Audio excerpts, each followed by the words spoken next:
सेना ने कुपवाड़ा जिले के केरन सेक्टर में घुसपैठ की एक बड़ी कोशिश को एक बार फिर नाकाम किया है। सेना ने 2 आतंकियों को मार गिराया है और सूत्रों के अनुसार घुसपैठियों का एक समूह भारतीय क्षेत्र में घुसने की कोशिश कर रहा था।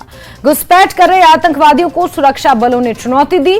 आतंकियों ने सेना पर गोलियां चलाई, जिस पर सेना ने जवाबी कार्रवाई करते हुए 2 आतंकियों को ढेर किया है। जवाबी कार्रवाई में 2 आतंकी मारे गए हैं। इलाके में सुरक्षा बलों का ऑपरेशन जारी है। आतंकियों के पास से भारी मात्रा में गोला बारूद समेत अत्याधुनिक हथियार बरामद हुए हैं।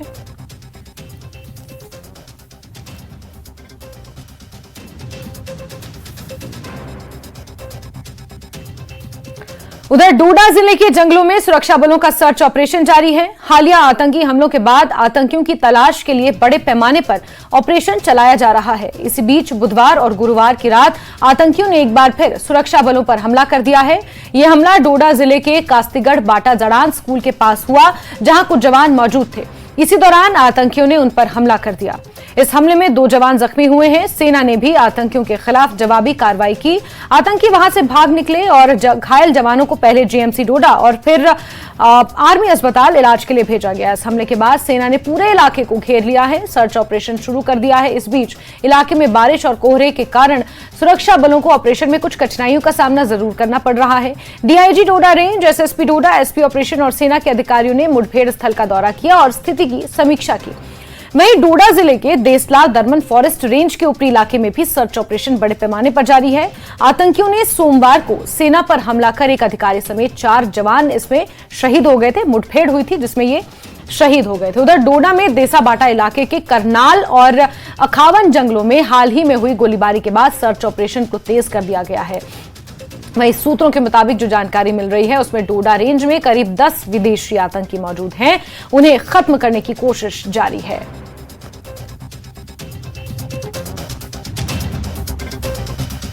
कल भी जो हाइडिंग टेररिस्ट है उनके साथ हमारा कांटेक्ट हुआ था और आज भी उनके साथ हमारा कांटेक्ट हुआ है। सर्च ऑपरेशन प्रोग्रेस में होने की वजह से अभी मैं आपके साथ सारी डिटेल शेयर नहीं कर सकता हूं। ऑपरेशन हमारा प्रोग्रेस में है और जल्दी कामयाबी मिलेगी। डोडा जड़ान मुठभेड़ के बाद न्यूज 18 जेकेएलएच की टीम उस स्कूल पहुंची जहां पर आतंकवादियों के साथ सुरक्षा बलों की मुठभेड़ हुई थी। इस बीच डोडा के कास्तीगढ़ इलाके में सुरक्षा बलों ने कुछ लोगों को पूछताछ के लिए भी हिरासत में लिया है। हम इस वक्त उसी जगह पर मौजूद है जहां देर रात आतंकियों ने सिक्योरिटी फोर्सेस पर हमला किया। यही वो स्कूल है जहां सिक्योरिटी फोर्सेस के जवान ऑपरेशन करने के बाद इस स्कूल में यहां पर रेस्ट करने के लिए आए थे और अचानक आतंकियों का हमला उन पर होता है। और पहले मैं आपको दिखाना चाहूंगा कि किस तरह से यहां पर बुलेट्स के निशान हैं और इससे साफ तौर पर जाहिर होता कि यहां पर फायरिंग जो है काफी भयानक हुई है। ये वही रूम है जहां सिक्योरिटी फोर्सेस के जवान रेस्ट कर रहे थे और यहाँ पर 2 जो सिक्योरिटी फोर्सेस के जवान घात लगाकर बैठे थे और कुछ जवान यहाँ पर अंदर बैठे थे और उनका जो खाने पीने का जो सामान है वो यहीं पे बिल्कुल आप देख सकते हैं कि ऑपरेशन करने के बाद जो जवान है वो यहाँ पर रेस्ट करने के लिए आए थे और खाना खाने के लिए आए थे। लेकिन आतंकियों को मालूम था कि सिक्योरिटी फोर्सेस के जवान यहाँ पर मौजूद है। अगर आतंकी यहाँ अंदर आने में कामयाब होते तो यहाँ पर काफी ज्यादा नुकसान हो सकता था सिक्योरिटी फोर्सेस का। लेकिन सिक्योरिटी फोर्सेस ने बिल्कुल मुंह तोड़ जवाब दिया और उन आतंकियों को यहाँ से खदेड़ दिया। ये बिल्कुल आबादी से सटा हुआ एरिया है, क्योंकि इससे पहले हमने देखा जो आतंकी है वो जंगलों में छुपे होते थे, लेकिन सिक्योरिटी फोर्सेस ने उन्हें वहां से खदेड़ दिया। लेकिन अब आतंकी जो है वो बिल्कुल लोगों की आबादी की तरफ आ रहे हैं। एक बार फिर मैं आपको बताना चाहूंगा कि यह स्कूल जो है ये गवर्नमेंट स्कूल जाडान है और आज से यहाँ पर स्कूल की जो छुट्टियां है, समर वेकेशन है, वो शुरू होनी थी क्लासेस, लेकिन सिक्योरिटी फोर्सेस और इंतजामिया की तरफ से फिलहाल इस स्कूल को बंद रखा गया है। न्यूज 18 नेटवर्क के लिए ग्राउंड जीरो जाडान से आतिफ लोन। और सुरक्षा बलों ने सीमावर्ती जिले राजौरी के नौशेरा सेक्टर में नियंत्रण रेखा के पास कलाल गांव में तलाशी अभियान चलाया। यह operation Jammu Kashmir police special operation group CRPF और सेना द्वारा संयुक्त रूप से 3 संदिग्धों का पता लगाने के लिए चलाया गया था। जम्मू क्षेत्र में आतंकी घटनाओं के मद्देनजर सीमावर्ती राजौरी जिले में सुरक्षा को बढ़ा दिया गया है।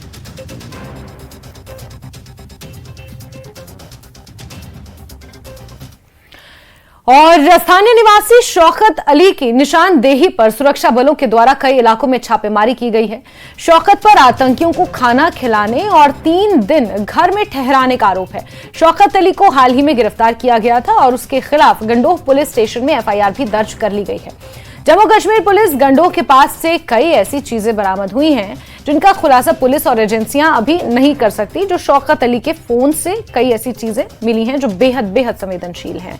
उसके मोबाइल फोन से जम्मू कश्मीर पुलिस को वीडियोज और तस्वीरें मिली हैं जिन्हें वो बेहद संवेदनशील माना जा रहा है और जिनका खुलासा मौजूदा समय में तो नहीं किया जा सकता।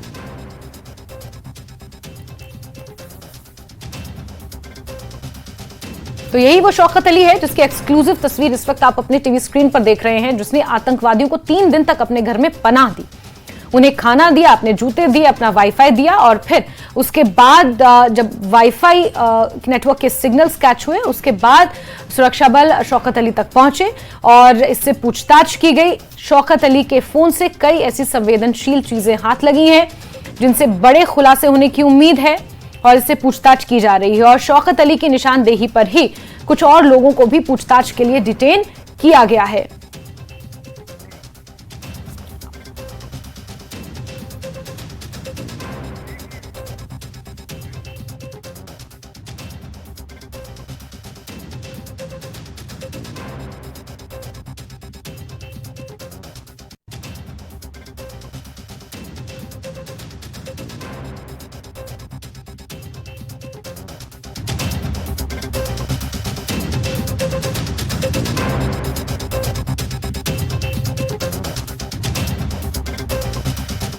और जम्मू में हाल ही के दिनों में आतंकी हमले बढ़े हैं। खबरों के अनुसार 40 आतंकी पिछले 6 महीनों के दौरान कठुआ और डोडा में घुसपैठ कर पहुंचे थे। ये आतंकी पाकिस्तान के पंजाब प्रांत और खैबर और पख्तूनख्वा के हैं। हमले की बॉडी कैमरे से ये रिकॉर्डिंग करते हैं, वीडियोस को अपलोड करते हैं, पाकिस्तान भेजते हैं। आतंकवादियों के पास नाइट विजन कैमरे भी हैं। इन आतंकवादियों के पास अफगानिस्तान में तालिबानी आतंकियों से लड़ने का अनुभव है। पीएएफएफ और कश्मीर टाइगर्स जैश का ये हिस्सा है।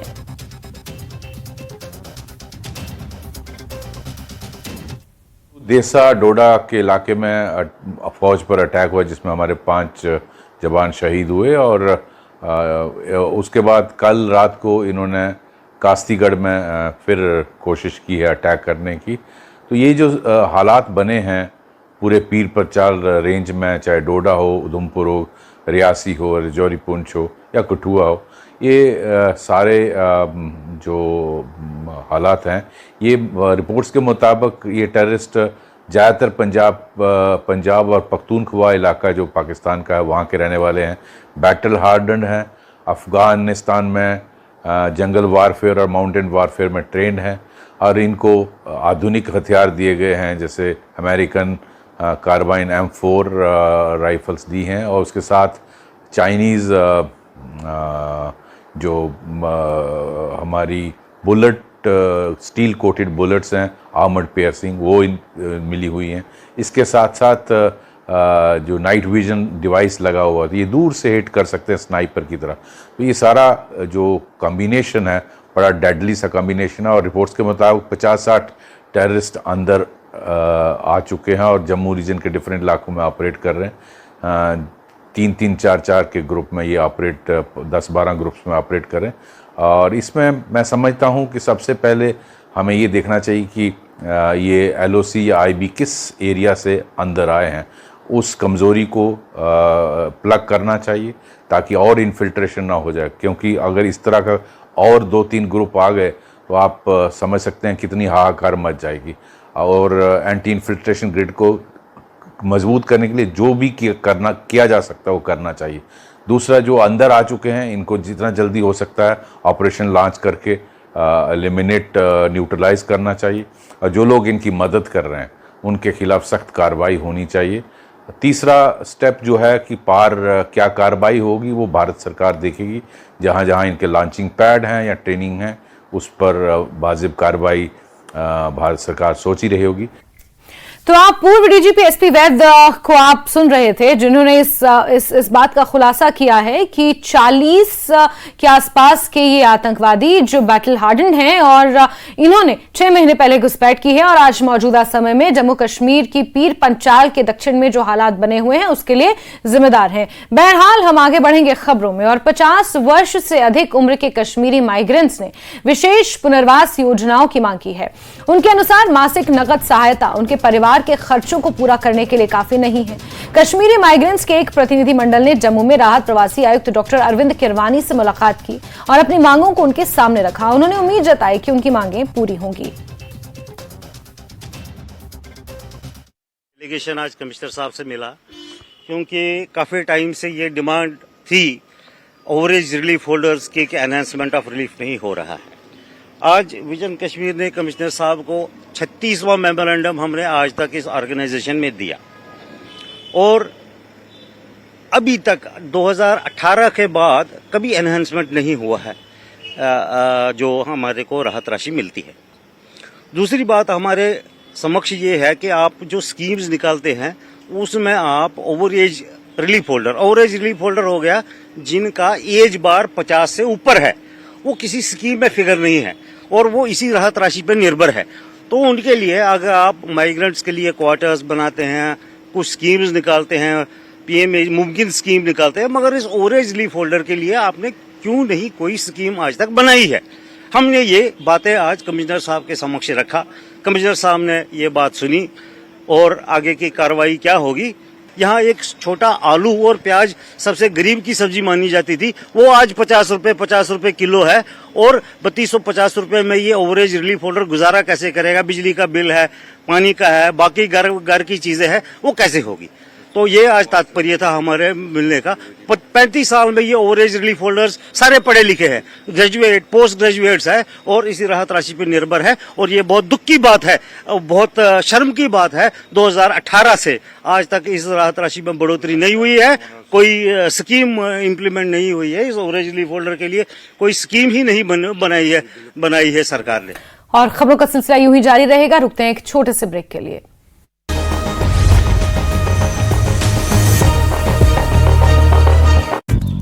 मामला जम्मू पुलिस ने चोरी का मामला सुलझाया। पुलिस ने चोरी का सामान किया जब्त, संपत्ति की गई कुर्क। जम्मू पुलिस ने 2 कुख्यात अपराधियों को किया गिरफ्तार, धमकाने के आरोप में किया गिरफ्तार। आरोपियों के पास से धारदार हथियार बरामद। उधमपुर पर बाली नाले के पास ट्रक हुआ दुर्घटनाग्रस्त, चालक सुरक्षित।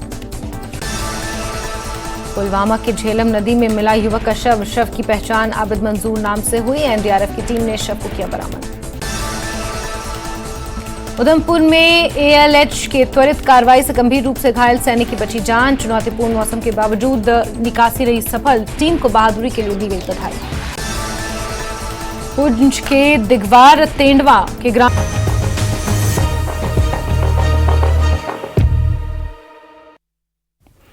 और ब्रेक के बाद बढ़ते हैं आगे। और आज जम्मू से पवित्र गुफा के लिए श्रद्धालुओं का 22वां जत्था रवाना हुआ। जत्थे में 4800 से ज्यादा श्रद्धालु शामिल हैं। अब तक 3,40,000 से अधिक श्रद्धालु बाबा बर्फानी के दर्शन कर चुके हैं। श्रद्धालु दर्शनों के लिए पहलगाम या बालटाल के मार्ग से गुफा तक पहुंचते हैं। इस वर्ष की यात्रा 52 दिनों के बाद श्रावण पूर्णिमा और रक्षाबंधन के त्योहार के साथ यानी कि 19 अगस्त को समाप्त होगी।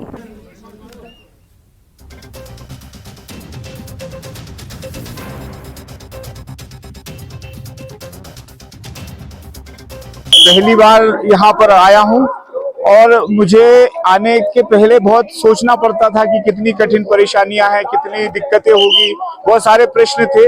परंतु जब मैं यहाँ आया तो पहलगाम से लेकर के शेषनाग और आपके चंदनवाड़ी ये सारे रास्ते भी बहुत सुलभ रहे। और जब हम यहाँ पंचतरणी से निकल करके आए तो सुबह सुबह इतना बढ़िया वातावरण था। हमारे जितने फौजी साथी, बीआरओ के साथी, पुलिस भाई, सीआरपीएफ, आरपीएफ और लोकल जम्मू कश्मीर की पुलिस, सभी लोगों ने बहुत अच्छे से हमारा सहयोग किया। यहाँ की सारी व्यवस्थाएं बहुत अच्छी है और जितने भंडारे चले थे अद्भुत है, अविस्मरणीय है। बहुत इतना स्वागत सत्कार तो किसी अपने बच्चों की शादी विवाह में भी नहीं करते, इतना हमारा वेलकम किया गया। जानकारी देना चाहेंगे कि इस बार जो यात्रा चल रही है बहुत सुखद और शांतिपूर्ण यात्रा चल रही है। करीब 3 लाख यात्रियों ने दर्शन कर लिए हैं। और जो यहाँ के श्राइन बोर्ड है, हेल्थ मिनिस्ट्री है, ये इनका बहुत बड़ा सहयोग रहा है सभी का। और समय समय पे जैसे बरसात लगी है, अपने टीमें लगी हुई हैं, जो NDRF है, SDRF है, सारी टीमें अपना समय पे काम कर रही हैं। और हमारा भंडारा भी यात्रियों को भरपूर सहयोग करता है। जम्मू श्रीनगर राष्ट्रीय राजमार्ग पर स्थित रामबन जिले के यात्री निवास चंद्रकोट में एक समय में 3000 तीर्थयात्रियों के लिए उत्कृष्ट आवास और भोजन की व्यवस्था है। तीर्थ यात्रियों ने उपराज्यपाल प्रशासन की देखरेख में श्राइन बोर्ड द्वारा की गई व्यवस्थाओं पर खुशी व्यक्त की है। चंद्रकोट में चुनाव नदी के तट पर बने इस यात्री निवास का माहौल खुशनुमा होने पर देश भर से आने वाले तीर्थयात्री अपनी खुशी का इजहार करते हैं। शिविर निदेशक ने कहा कि उपराज्यपाल प्रशासन ने और श्राइन बोर्ड ने मिलकर इसे तैयार किया है और जिला प्रशासन रामबन के सहयोग से वो तीर्थयात्रियों की सेवा का बीड़ा उठा रहे हैं। बहुत बढ़िया सिक्योरिटी है, बहुत अच्छे से रह रहे हैं। हम 21 लोग गुजरात भावनगर से आए हैं, पर सबको बहुत मजा आया। ये बेस कैंप में हम रुके हैं, यहाँ की सुविधा बहुत बढ़िया है, हर जगह पर सिक्योरिटी बहुत बढ़िया की है, खाने पीने की व्यवस्था, रहने की व्यवस्था अद्भुत है। हम फर्स्ट टाइम आए हैं, पर ऐसी व्यवस्था हमने नहीं देखी है। बहुत गवर्नमेंट ने बहुत बढ़िया व्यवस्था की है, यहाँ पर बहुत मस्त है। डेकोर एंड वाइब पूरा आर्मी वाइब दे रहा है। और यहाँ पे अभी लंगर भी है और यहाँ पे अभी गरबा भी चल रहा था, तो ना it's like very positive vibes and like पूरा लाइक ऑरा बहुत अच्छा है। और लाइक सब लोग बहुत स्वीट है, तो लाइक वो आके पूछते हैं कि कैसा हुआ, कोई कंफर्टेबल हो, वैसा सब पूछते हैं। पानी वगैरह सब कुछ नीट एंड क्लीन है, ऐसा गंदा वगैरह नहीं है। एंड या दैट्स इट। पहला बात तो हम लोग कोलकाता से आए हैं, ये हमारी पूरी टीम से सारे, और यहाँ पर आज हम लोग करीबन 3:30-4 बजे करीब हम लोग यहाँ पहुँचे थे। और यहाँ की जो व्यवस्था है रहने के लिए और बाकी खाने वगैरह जो भी चीज़ें हैं, बहुत ही अच्छी व्यवस्था करके रखी हुई है प्रशासन ने। हम लोग बहुत ही यहाँ पर कंफर्टेबल स्टे कर रहे हैं और बहुत ही मज़ा आ रहा है। अमरनाथ फर्स्ट टाइम आया हूँ, मुझे यहाँ की व्यवस्था बहुत अति उत्तम लगी है। हमारे मन से ज़्यादा यहाँ की सुविधा मिल रही है। हम लोग भोपाल से आए हैं और सर यहाँ पे भोजन की व्यवस्था अच्छी की हुई है, ठहरने की व्यवस्था भी अच्छा है, खान पान भी अच्छा है।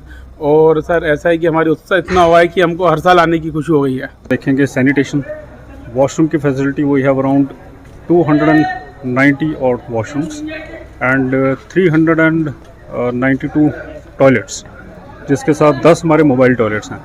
तो एम्पल फैसिलिटी है, पानी का यहाँ कोई दिक्कत नहीं है। बिजली जैसे आपने भी यहाँ रिव्यू किया है, यहाँ पावर का भी हमारे पास 2-3 सोर्सेज हैं और इनकेस तब भी फेलियर होता है तो DG सेट है। सो कुल मिला के जो यात्री यहाँ पर आता है, सबसे पहले तो यहाँ के एनवायरनमेंट को देख के वो खुश होता है।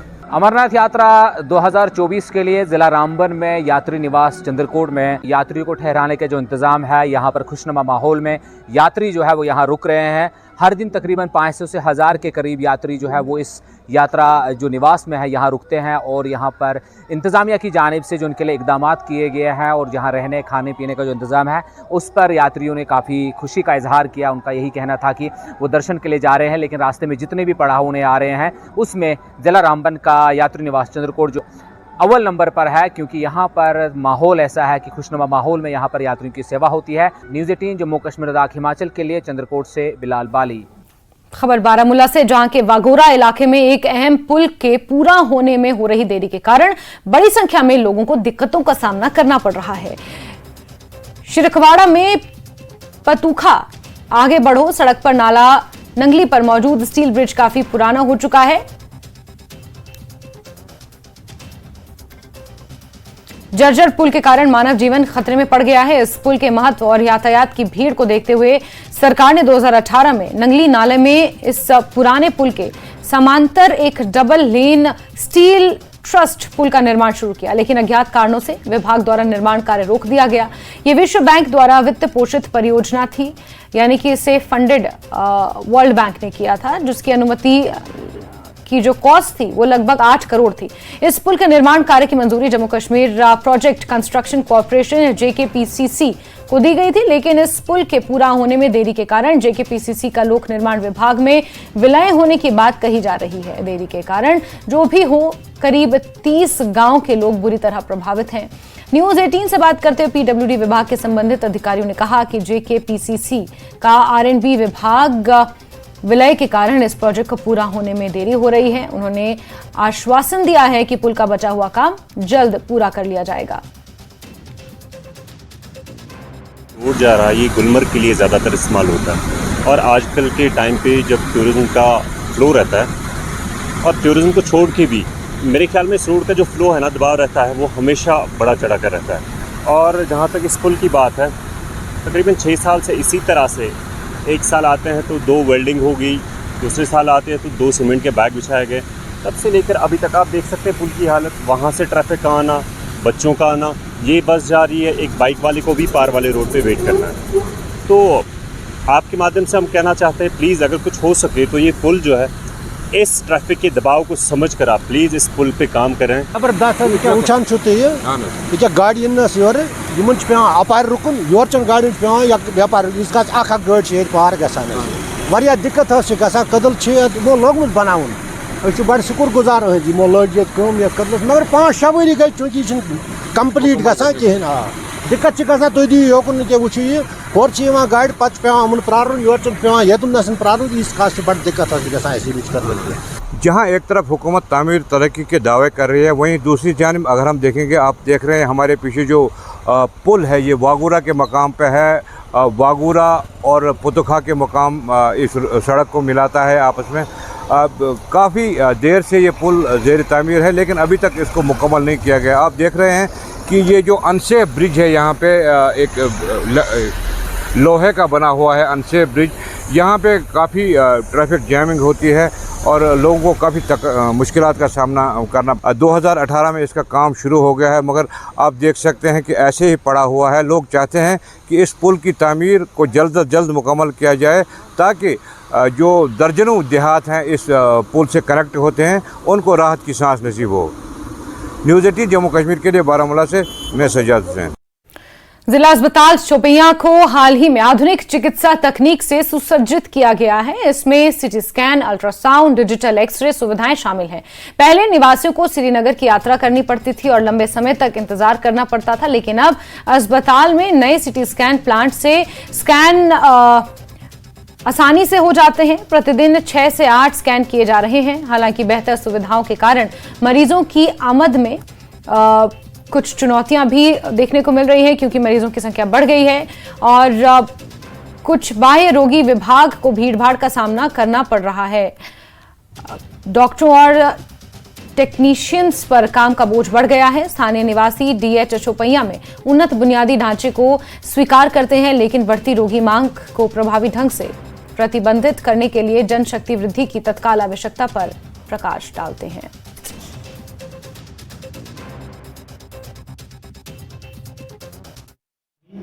और सबसे बढ़िया मशीन लगी है 128 स्लाइस की, तो श्रीनगर में भी 128 स्लाइस की है और यहाँ पे भी लगी है। बाकी में 16 है, 64 है, लेकिन सबसे बढ़िया हाई रेजोल्यूशन मशीन यहाँ पे लगी है। तो यहाँ पे रोज़ के कम से कम 5-8 स्कैन हम करते हैं। ट्रॉमा में भी आते हैं, हेड भी कोई भी एक्सीडेंट होता है तो हेड ट्रामा भी होते हैं यहाँ पे, CT होते हैं, कंट्रास्ट भी, सब हर किस्म का यहाँ पे जो CT स्कैन है वो होता है। जो लोड पहले था डिस्ट्रिक्ट हॉस्पिटल्स में, मतलब पहले पेशेंट जाते थे डिस्ट्रिक्ट केयर हॉस्पिटल में, मतलब दूर दूर जगहों पे जाते थे, श्रीनगर जाते थे। अभी लोग मतलब वहाँ अवॉइड ही कर रहे हैं क्योंकि जब फैसिलिटीज अब डिस्ट्रिक्ट हॉस्पिटल में गवर्नमेंट ने रखे हैं तो इससे थोड़ा लोड ज़्यादा बढ़ गया है डिस्ट्रिक्ट हॉस्पिटल्स पे। यहाँ पे जो मतलब डिस्ट्रिक्ट हॉस्पिटल शोपियां है, यहाँ पे हर एक फैसिलिटी अवेलेबल है। मतलब CT स्कैन अवेलेबल है हमारे पास, मतलब ईको अवेलेबल है हमारे पास, EEG अवेलेबल है, वो भी हमारे पास आ गया है। मतलब जो भी कोई फैसिलिटीज़ है वो मतलब जो पहले होती थी डिस्ट्रिक्ट केयर हॉस्पिटल्स में, वो अभी हमारे डिस्ट्रिक्ट हॉस्पिटल में अवेलेबल है। ये हमारे जो मतलब DC साहब है, हमारे जो मेडिकल स्टूडेंट साहब है, साहिबा है, और जो हमारे डायरेक्टर साहब है, हमारे LG साहब है, हमारे जो administrative secretary health and medical education doctor Abid Rashid साहब है, ये उनकी वजह से यहाँ पे जो ये फैसिलिटीज़ है आजकल हमारे डिस्ट्रिक्ट हॉस्पिटल में